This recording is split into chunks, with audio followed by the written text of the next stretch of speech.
कृषी उत्पन्न बाजार समिती खामगाव यामध्ये राष्ट्रवादी काँग्रेसची सत्ता होती, परंतु विविध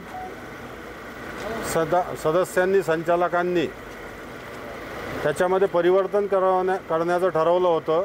त्या माध्यमातून काही राजकीय पक्षांनी सहकारामध्ये राजकीय जोडे बाहेर काढून सहकाराकरिता एका जागी बसून एक चांगला विकास कार्य बाजार समितीचं करण्याच्या माध्यमातून मानसिकतेतून या विक्षिप्त प्रकारच्या बाजार समितीच्या सभापती विरुद्ध आज अविश्वास प्रस्ताव दाखल करण्यात आला आणि येणाऱ्या 14 तारखेला तो अविश्वास प्रस्ताव हा पारित होणार आहे अशी आम्हाला खात्री आहे।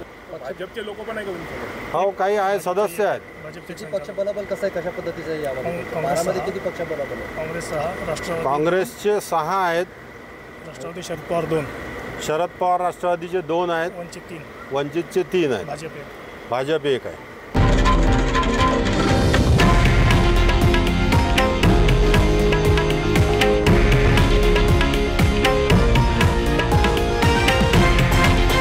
हे आहे देशातील नंबर 1 न्यूज नेटवर्क आणि आपण पाहत आहात TV9 मराठी, एकमेव।